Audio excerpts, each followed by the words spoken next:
9ನೇ ತರಗತಿ ಸಮಾಜ ವಿಜ್ಞಾನ ಅಧ್ಯಾಯ 15 ಭಾರತೀಯ ಅರ್ಥವ್ಯವಸ್ಥೆಯ ವಲಯಗಳು ಪ್ರಶ್ನೋತ್ತರ.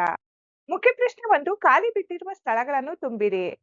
ವಾಕ್ಯ 1, ಭಾರತದ ಪ್ರಮುಖ ಉದ್ಯೋಗ ಡ್ಯಾಶ್. ಉತ್ತರ ಕೃಷಿ.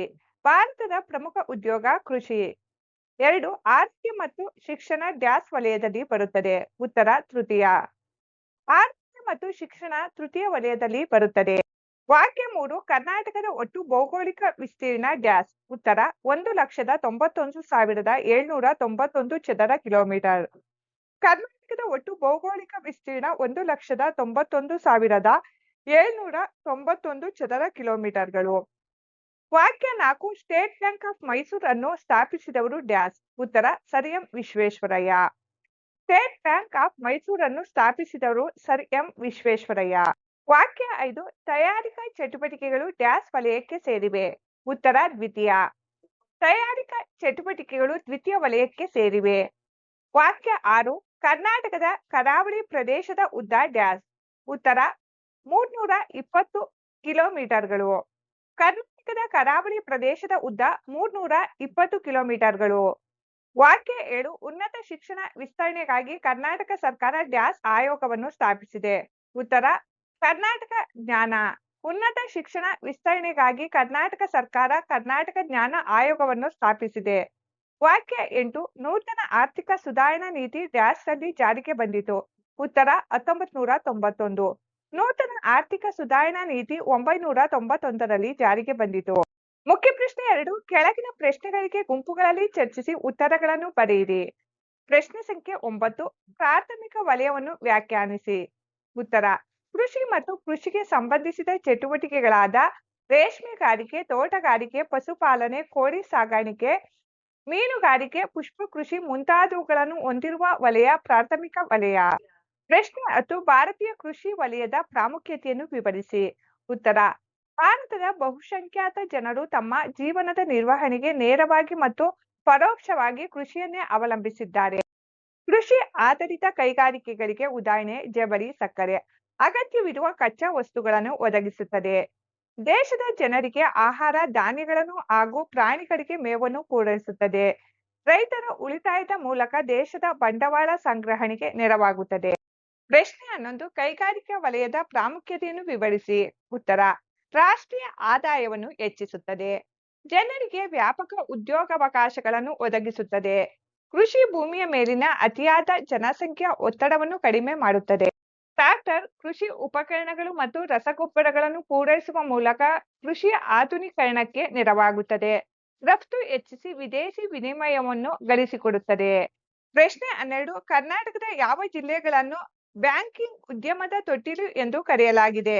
ಉತ್ತರ ಕರ್ನಾಟಕದ ದಕ್ಷಿಣ ಕನ್ನಡ ಮತ್ತು ಉಡುಪಿ ಜಿಲ್ಲೆಗಳನ್ನು ಬ್ಯಾಂಕಿಂಗ್ ಉದ್ಯಮದ ತೊಟ್ಟಿಲುಗಳು ಎಂದು ಕರೆಯಲಾಗಿದೆ. ಪ್ರಶ್ನೆ 13, ಗಾಂಧೀಜಿಯವರ ಪ್ರಕಾರ ಶಿಕ್ಷಣ ಎಂದರೇನು. ಉತ್ತರ ಗಾಂಧೀಜಿಯವರ ಪ್ರಕಾರ ಶಿಕ್ಷಣ ಎಂದರೆ ಶಿಕ್ಷಣವು ಮಗುವಿನ ವ್ಯಕ್ತಿತ್ವದಲ್ಲಿ ಸರ್ವಾಂಗೀಣ ಅಭಿವೃದ್ಧಿಯನ್ನು ತರುತ್ತದೆ ಎಂಬುದಾಗಿದೆ. ಪ್ರಶ್ನೆ 14, ಕೈಗಾರಿಕೆಗಳ ಗುಂಪುಗಳನ್ನು ತಿಳಿಸಿ. ಉತ್ತರ ಕೃಷಿ ಆಧಾರಿತ ಕೈಗಾರಿಕೆಗಳು, ಅರಣ್ಯ ಆಧಾರಿತ ಕೈಗಾರಿಕೆಗಳು, ಖನಿಜ ಆಧಾರಿತ ಕೈಗಾರಿಕೆಗಳು. ಪ್ರಶ್ನೆ 15, ಕರ್ನಾಟಕದ ಪ್ರಮುಖ ನೀರಾವರಿ ಯೋಜನೆಗಳನ್ನು ಪಟ್ಟಿ ಮಾಡಿ. ಉತ್ತರ ಕರ್ನಾಟಕದ ಪ್ರಮುಖ ನೀರಾವರಿ ಯೋಜನೆಗಳೆಂದರೆ ಘಟಪ್ರಭಾ ನದಿ ಯೋಜನೆ, ಮಲಪ್ರಭಾ ನದಿ ಯೋಜನೆ, ತುಂಗಭದ್ರಾ ನದಿ ಯೋಜನೆ, ನಾರಾಯಣಪುರ ಯೋಜನೆ, ಆಲಮಟ್ಟಿ ಯೋಜನೆ, ಹೇಮಾವತಿ ನದಿ ಯೋಜನೆ, ಆರಂಗಿ ಯೋಜನೆ, ಕೃಷ್ಣರಾಜ ಸಾಗರ ಯೋಜನೆ. ಪ್ರಶ್ನೆ 16, ವಿಶ್ವ ಆರೋಗ್ಯ ಸಂಘಟನೆಯ ಪ್ರಕಾರ ಆರೋಗ್ಯ ಎಂದರೇನು. ಉತ್ತರ ವಿಶ್ವ ಆರೋಗ್ಯ ಸಂಘಟನೆಯ ಪ್ರಕಾರ ಆರೋಗ್ಯ ಎಂದರೆ ದೈಹಿಕ, ಮಾನಸಿಕ, ಸಾಮಾಜಿಕ ಮತ್ತು ಬೌದ್ಧಿಕ ಅಸ್ವಸ್ಥತೆಯಿಂದ ಮುಕ್ತವಾಗಿರುವವನು ಆರೋಗ್ಯವಂತನೆನಿಸುತ್ತಾನೆ ಎಂಬುದಾಗಿದೆ. ಮುಖ್ಯ ಪ್ರಶ್ನೆ 3, ಚಟುವಟಿಕೆ. ಚಟುವಟಿಕೆಯಲ್ಲಿನ ಪ್ರಶ್ನೆ 1, ಇಂದು ತೃತೀಯ ವಲಯವು ವಿಶ್ವದಲ್ಲಿಯೇ ಮುಂಚೂಣಿಯಲ್ಲಿದೆ. ಈ ಹೇಳಿಕೆಗೆ ಪೂರಕ ಮಾಹಿತಿ ಸಂಗ್ರಹಿಸಿ ಒಂದು ನೈಜ ಚಿತ್ರಣವನ್ನು ಕೊಡಿ. ಉತ್ತರ ಪ್ರಸ್ತುತ ಜಾಗತಿಕ ಅರ್ಥವ್ಯವಸ್ಥೆಯಲ್ಲಿ ಬ್ಯಾಂಕಿಂಗ್, ವಿಮೆ, ಸಾರಿಗೆ, ಶಿಕ್ಷಣ ಮತ್ತು ಮಾಹಿತಿ ತಂತ್ರಜ್ಞಾನ ಒಳಗೊಂಡ ತೃತೀಯ ವಲಯವು ಅತ್ಯಂತ ವೇಗವಾಗಿ ಬೆಳೆಯುತ್ತಿರುವ ಕ್ಷೇತ್ರವಾಗಿದೆ. ಕೃಷಿ ಮತ್ತು ಕೈಗಾರಿಕಾ ಉತ್ಪನ್ನಗಳನ್ನು ಗ್ರಾಹಕರಿಗೆ ತಲುಪಿಸಲು ಅಗತ್ಯವಿರುವ ಸಾರಿಗೆ, ಸಂವಹನ ಹಾಗೂ ಮಾರುಕಟ್ಟೆ ಸೇವೆಯನ್ನು ಒದಗಿಸುವ ಮೂಲಕ ಇದು ಇಡೀ ಅರ್ಥವ್ಯವಸ್ಥೆಗೆ ಆಸರೆಯಾಗಿದೆ.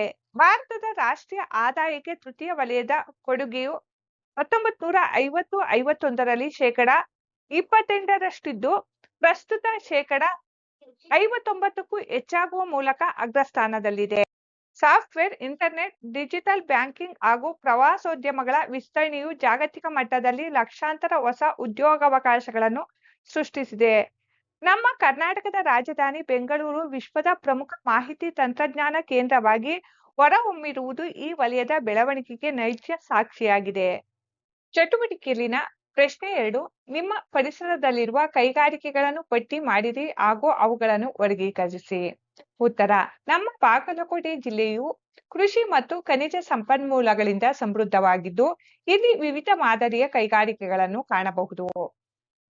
ಕಬ್ಬು ಬೆಳೆ ಹೆಚ್ಚಿರುವುದರಿಂದ ಸಮೀರವಾಡಿ ಮತ್ತು ಮುಧೋಳ ಭಾಗದಲ್ಲಿ ಬೃಹತ್ ಸಕ್ಕರೆ ಕಾರ್ಖಾನೆಗಳು ಹಾಗೂ ಬೆಲ್ಲ ತಯಾರಿಕಾ ಘಟಕಗಳಿವೆ. ಜಿಲ್ಲೆಗಳಲ್ಲಿ ಸುಣ್ಣದ ಕಲ್ಲು ಯಥೇಚ್ಛವಾಗಿ ದೊರೆಯುವುದರಿಂದ ಲೋಕಪುರ ಮತ್ತು ಸುತ್ತಮುತ್ತ ಸಿಮೆಂಟ್ ಹಾಗೂ ಗ್ರಾನೈಟ್ ಸಂಸ್ಕರಣಾ ಕೈಗಾರಿಕೆಗಳು ಕಾರ್ಯಾಚರಿಸುತ್ತಿವೆ. ಇಲ್ಲಿನ ಮರಬುಟ್ಟು ಮತ್ತು ಸ್ಥಳೀಯ ಕೃಷಿ ಉತ್ಪನ್ನಗಳನ್ನು ಆಧರಿಸಿದ ಸಣ್ಣ ಪ್ರಮಾಣದ ಕಾಗದ ಹಾಗೂ ಆಹಾರ ಸಂಸ್ಕರಣಾ ಘಟಕಗಳಿವೆ.